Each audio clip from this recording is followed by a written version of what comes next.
바로 양동조 씨가 작사를 하고 이흥렬 씨가 작곡을 하신 어머니 마음이라고 하는 노래인데, 그 어머니 마음이기도 하지만 또 하나 아버지 마음도 똑같이 거기에 지금 배어져 있습니다. 그래서 이 노래를 다 같이 부르는 것이 아니라 저 혼자 한번 불러보겠습니다. 괜찮아요? 1부, 2부 때는 저 혼자 안 불렀어요. 다 같이 했는데 3부 때는 우리 어머님, 아버님들 사랑하는 마음으로 그 가사의 마음을 실어서 한번 해볼 터이니까 조금 이상하더라도 신경 쓰지 마시고 가사를 통해서 함께 마음을 전달받았으면 좋겠습니다.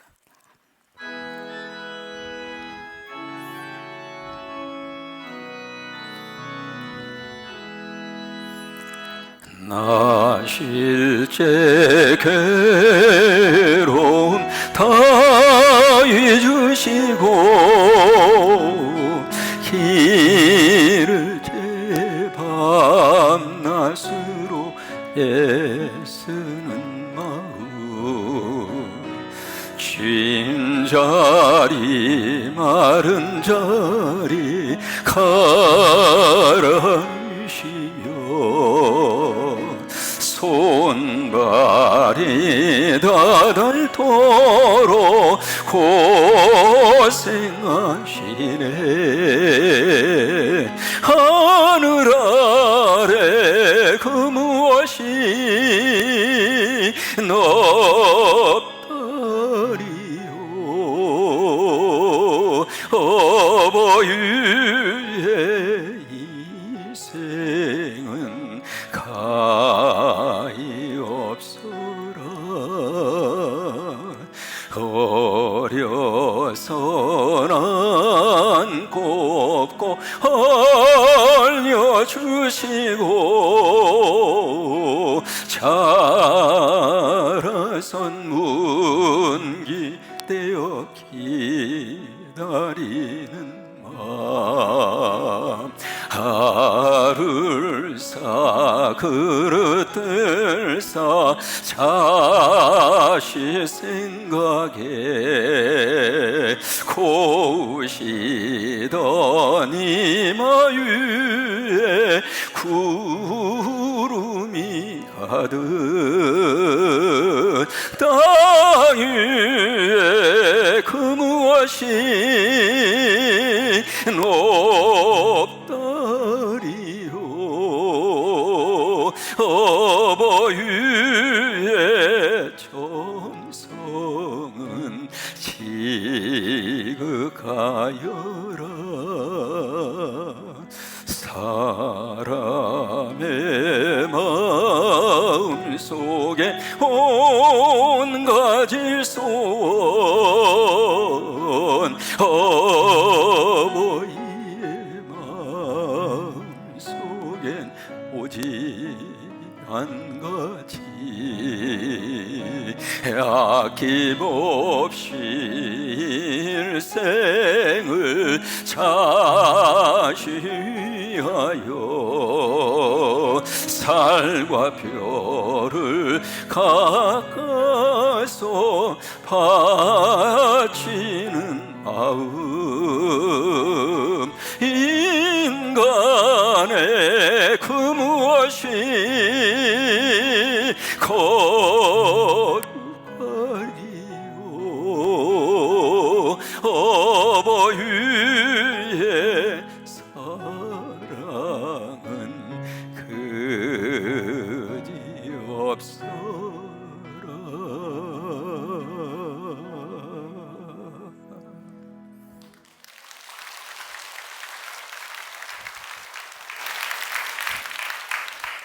노래하고 박수 받아본 게 머리 털나고 처음입니다. 우리가 5월달 들어서 우리가 가족 껴안기 시리즈의 말씀을 드리고 있습니다.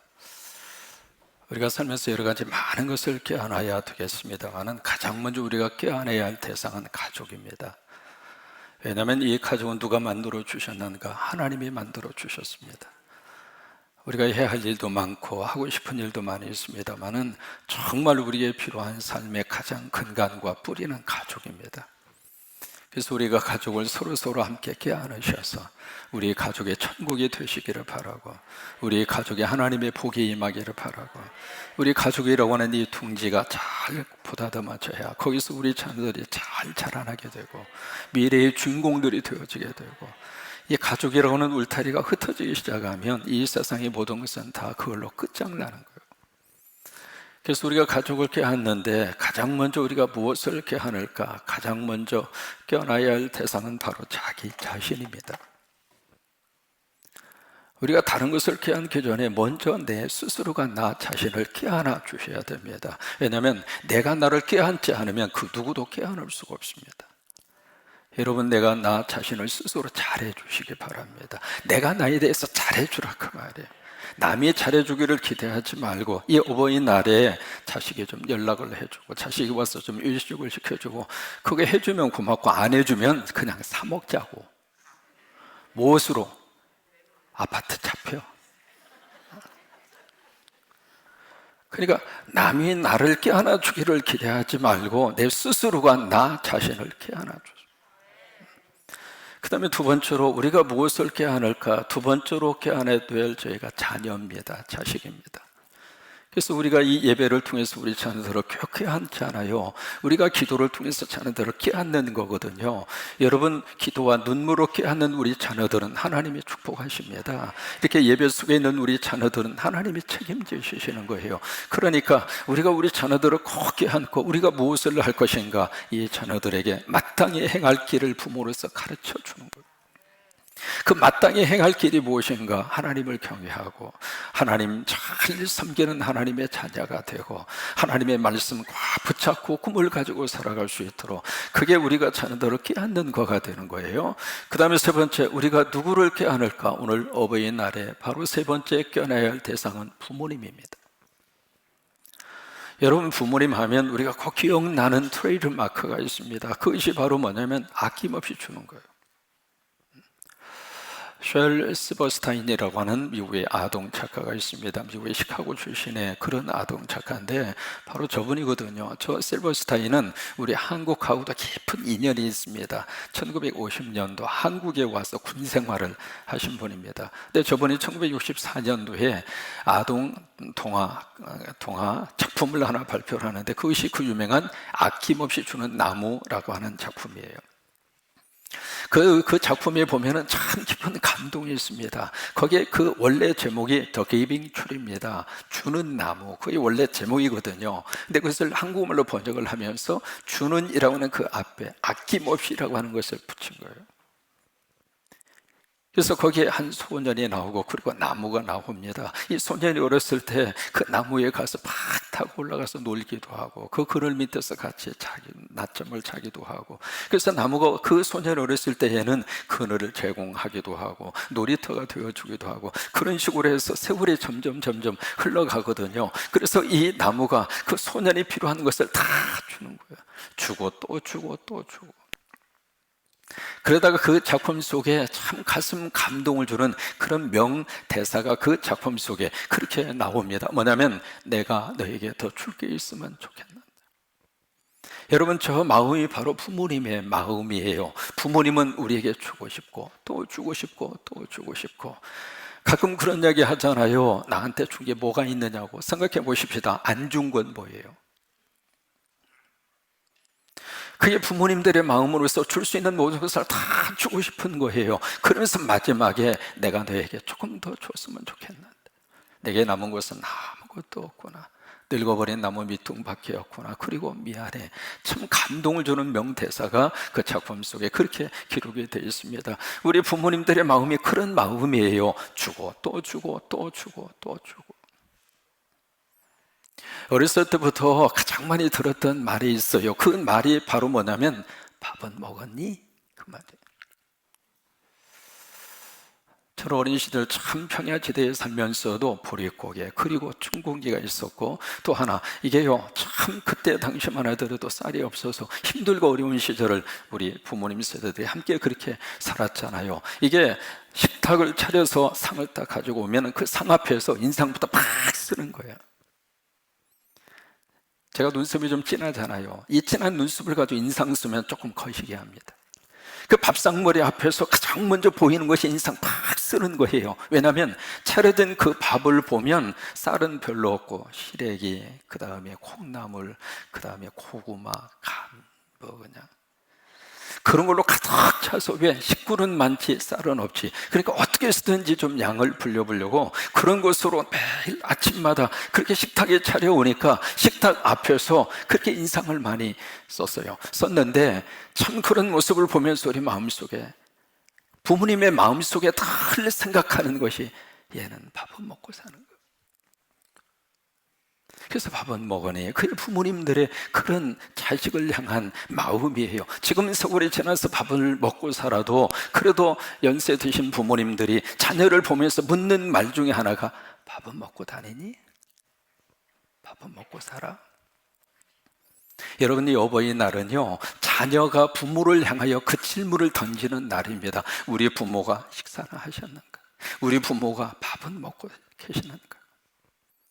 이게 세월이 지나다 보니까 누군가 앞서 보내고 홀로 계시면은요, 이거 식사를 차려 먹는다고 하는 것이 쉬운 일이 아닙니다. 혼자 먹겠다고 차리는 것도 그렇고, 또 하나 이게 깜빡깜빡해요. 그러다 보니까 잊어버리고, 식사를 했는지 안 했는지 그것조차도 잊어버릴 경우들이 없지 않아 있거든요. 어버이날은 우리 자식들이 부모님에게 그걸 챙겨드리는 날이에요. 아버지 식사하셨어요? 어머니 밥은 드셨어요?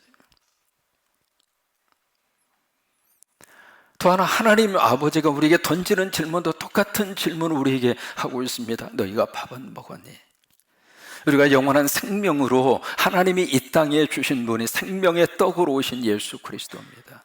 우리가 그 떡을 먹으면 우리가 영생합니다. 그 생명의 떡을 먹으면 우리가 하나님의 귀한 은혜 속에서 살아갑니다. 그래서 하나님 아버지가 우리에게 그 질문을 던집니다. 너 밥 먹었니? 우리가 예배를 통해서 그 생명의 떡이 되시는 예수 그리스도를 먹는 거예요. 찬양으로 먹고, 말씀으로 먹고, 기도로 먹고, 아멘으로 먹고. 그래서 이 시간 여러분, 예수 그리스도의 밥을 우리가 충만히 먹는 시간입니다. 이 시간 하나님이 부르세요. 바쁜 생활 속에 너 꼭 예수 밥 먹고 살아라. 우리가 부모님을 꾀하게 되는데, 왜 우리가 부모를 꾀하나야 되고, 왜 부모에게 공경해야 하는가? 그 이유가 무엇인가? 여러 가지 다른 조건을 말하는 것이 아닙니다. 부모가 나에게 해준 것이 있어서 거기에 대한 은혜의 보답으로 내가 부모를 꾀하고 부모에게 공경하고, 그거 아니에요. 조건적인 내용이 아니라 이 부모를 꾀하고 부모를 공경하는 것은 존재에 대한 문제입니다. 오늘 22절에 보시면은 너 낳은 아비를 그렇게 표현하고 있습니다. 그러니까 너 낳은 아비에게 청종하라, 그렇게 말씀을 하시고 있고, 그 다음에 25절에 보시면은 너 낳은 어미를 경히 여기지 말아라.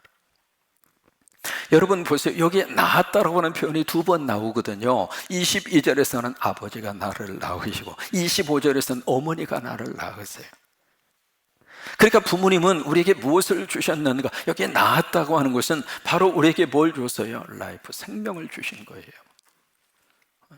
그래서 부모는 우리에게 어떤 분인가? 내 삶에 있어서 생명을 나에게 전달해 주신 생명의 전달자입니다. 그래서 우리가 부모님을 껴안는 거예요. 부모가 지금 어떤 의미에서 나에게 마음에 들든 안 들든 그럴 수도 있겠죠. 자라오면서 부모님들이 나에게 어떤 상처도 줄 수 있겠고요. 때로는 부모님이 부모의 역할을 제대로 못하는 경우도 없지 않아 있을 수가 있겠고요. 여러분, 그런 많은 것들이 있을 수 있습니다만은 우리가 부모를 껴안고 부모를 공경해야 할 가장 중요한 근거는 이겁니다. 나한테 생명을 주셨으니까. 여러분, 생명의 출발은 어디에 있는가? 하나님이세요. 하나님이 우리를 이 땅에 보내셨어요. 저와 여러분, 누가 이 세상에 태어나도록 하셨는가? 하나님이 하신 거예요. 부모님들의 실수로 우리가 태어난 거 아닙니다. 하나님이 보내서 우리는 이 세상에 살고 있습니다. 그러면 하나님이 이 세상에 보내시는데 그 보내는 우리의 생명을 이 땅에 받아서, 영어로 말하면 딜리버리 한다 그 말이에요. 그것을 우리에게 배달해 주신 분이 누구인가? 부모님이세요. 그래서 부모님이 계시지 않으면, 여기 우리 친구들 생각을 해봐요. 엄마 아빠가 계시지 않는다면 우리 중현이가 있을 수 있을까? 아빠 엄마가 계시지 않는다면 이 시간 우리 나영이가 이렇게 숨쉬고 존재할 수 있을까? 우리가 부모님들을 껴안아야 될 이유는 다른 데서 우리가 찾는 것이 아니라 바로 이 존재에서 우리가 그 근거를 찾는 거예요. 그 의미에서 그것 하나만 가지고서라도 우리가 부모님을 껴안아 드려야 한다 그 말이에요. 그거 하나만이라도, 그 하나만 가지고라서라도 우리 부모님에게 공경하고. 저희 목회 멘토 가운데 한 분이 이중표 목사님이세요. 그 아버님이 시골에 계셨는데 그 아버님이 그렇게 약주를 좋아하셨습니다. 그래서 술을 드시면은 막 그렇게 막 노래도 이렇게 많이 부르시고, 또 하나 술을 이렇게 드시면 취해서 길바닥에 그냥 누워서 주무시는 거예요.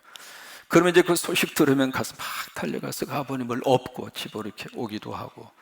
근데 한 번은 아버님이 너무 취하셔가지고 몸을 가누지 못할 정도로, 그래서 이제 아버님을 딱 업고 집으로 오는데 순간적으로 마음속에 막 창피하기도 하고, 우리 아빠는 이렇게 온 동네 사람에게 창피한 모습으로 이렇게 날마다 술만 먹고 길바닥에 이렇게 누워 계시다가 아들의 등이 엎여서, 그래서 막 창피한 마음도 들고 수치스러운 마음이 들고, 그런 마음이 들어서 고개를 푹 숙이고 아버님을 이렇게 업고 집으로 이렇게 오는데 그 아들 등에 엎인 아버지가 막 거기서 또 노래를 부르는 거예요.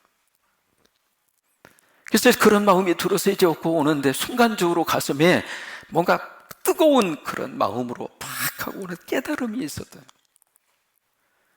그 깨달음이 바로 뭐냐면 내가 지금 아버지를 얻고 있는 것이 아니라 하나님을 얻고 있구나. 내가 하나님을 얻고 있구나. 이 아버지가 계셔서 내가 이 세상에 존재하고 있고, 이 아버지 때문에 내가 이 세상에 태어나서 내가 이렇게 살고 있구나 라고 하는 존재에 대한 깨달음이 가슴속에 팍 밀려오면서, 그때 뜨거운 눈물을 팍 쏟으면서 아버님을 모시고 와서 집에 아래목에 딱 앉혀드리고 진심으로 아버님 앞에 간절히 올려요. 여러분, 우리가 부모님을 왜 껴안아야 하는가? 왜 부모님을 우리가 공경해야 하는가? 이것 때문에 그런 거예요. 그 다음에 두 번째로, 여기에 부모님을 우리가 껴안는데 어떤 모습으로 껴안게 되는가? 너 낳은 아비에게 뭐예요? 청종하라. 청종하라고 하는 것은 영어로 listen하라 그 말입니다. listen하라, 이 말은 다른 말로 말하면 존경하라 그 말입니다. 그 다음에 너 낳은 어미를 어떻게 해요? 경히 여기지 말아라. 나이 들은 너희 어머니를 경히, 이 경히라고 하는 것은 무시하지 말라 그 말입니다. 멸시하지 말라 그 말이에요. 우습게 보지 말라 그 말이에요.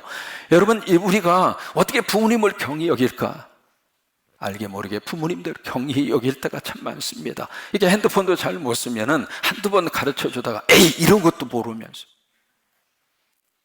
그리고 우리 친구들은 태어날 때부터 모든 걸 다 알고 나왔어요. 아빠 엄마가 무슨 말씀 이렇게 하시면은 아이 그 듣기 싫다고 더 이상 이야기하지 마시라고. 물론 나이가 들어가면 말이 많아집니다. 잔소리가 많아져요. 왜요? 기운이 다 올라와서 여기로 모아져요. 그래서 이렇게 말이 그렇게 많아져요. 또 하나, 자꾸 눈에 보여. 그리고 조바심이 나. 그래서 이제 그런 마음에서 한 말 또 하고 한 말 또 하고, 그렇게 하다 보니까 듣는 입장으로서는 잔소리처럼 들을 수 있는 그런 경우들이 많이 있습니다. 여러분, 그렇게 잔소리를 많이 하더라도 에이 그거 엄마 아빠 그 내가 지금 몇 번째 듣는 줄 알아? 그러면서 성질 내지 말고 참 듣는 것처럼. 그게 쉽지는 않지만 그렇게 해달라 그 말이에요. 왜요? 그 잔소리도 아빠 엄마가 있으니까 들을 수 있는 거예요. 떠나시고 나면 그 잔소리도 우리에게 해주는 사람이 없습니다. 이게 나이가 들어가면 사람이 실수를 참 많이 하는데, 우리 아빠 엄마들이 그렇습니다. 깜빡깜빡해서 기억력도 감퇴하고, 또 하나 이게 여러 가지 허점도 보이고 실수도 하고. 그래서 이게 신발장을 열어보니까 거기에 뭐가 있느냐면 꽁치가 있어. 냉장고를 열어보니까 거기에 신발이 들어있어. 여러분, 그는 부모님들이 나이 들어가면서 식사하다가 음식을 모자에가 떨어뜨리기도 하고, 그러니까 이런 부모님들의 모습을 보면서 그것을 자꾸 무시하고 그것을 막 억압하고 큰 소리 쳐서 아빠 엄마를 그렇게 대하지 말고 아빠 엄마의 말씀을 듣고, 그리고 경히 여기지 말고. 창세기 9장에 보시면은 노아가 술을 마시고 취했어요.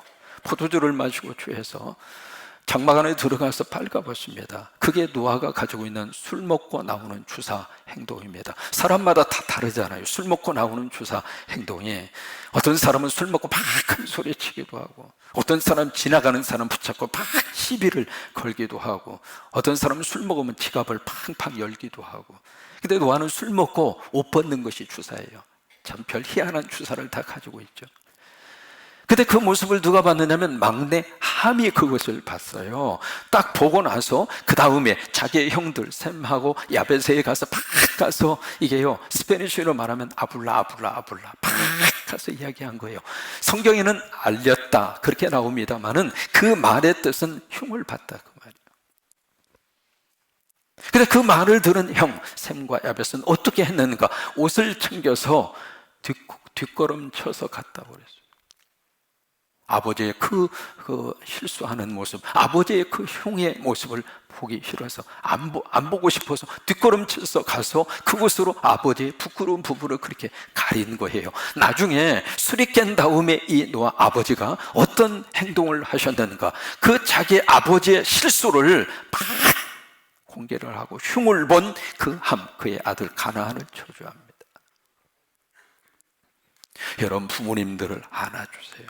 부모님들의 실수도 안아주시고, 부모님들의 연약함도 안아주시고, 부모님들의 흉음을도 안아주시고. 그 다음에 세 번째, 우리가 부모님들을 껴안아주고 공경하는데, 우리가 부모님들을 어떻게 껴안아주고 공경할 수 있을까? 거기에 너의 아비를. 그래서 25절 말씀에 그 말씀을 하시잖아요. 25절 같이 한번 읽습니다. 이것이 세 번째 우리가 부모님들을 껴안아 드리는 구체적인 모습이에요. 25절, 내 부모를 즐겁게 하며. 다른 부모가 아닙니다. 남에게는 잘하는데 내 부모에게는 차갑게 하고 그렇게 하지 말라 그 말이에요. 내 부모를 먼저. 그래서 내 부모를 어떻게 해요? 그러니까 부모님이 즐거울 수 있도록 해주어라 그 말이거든요. 너 낳은 어미를 어떻게 해요? 기쁘게 하라. 여기에 즐겁게 하고 기쁘게 하라 그 말을 다른 말로 말하면은 내 부모를 행복하게 해주어라. 그러니까 부모님이 우리를 보면서 내가 너 때문에 행복하다.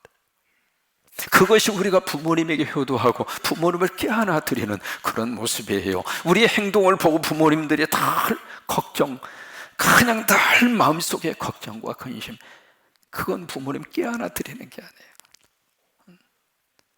아빠 엄마가 여러분들을 보면서 늘 볼 때마다, 내가 우리 다희를 볼 때마다 내가 행복해.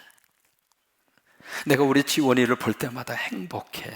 내가 혜림이를 볼 때마다 행복해. 이게 부모님을 껴안아 드리는 거예요. 부모님을 공경하는 거예요. 그것이 우리 세 번째 부모님을 껴안고 공경하는 구체적인 그런 모습입니다. 그러니까 이 자녀들을 보면서 부모님들이 행복해 하시도록.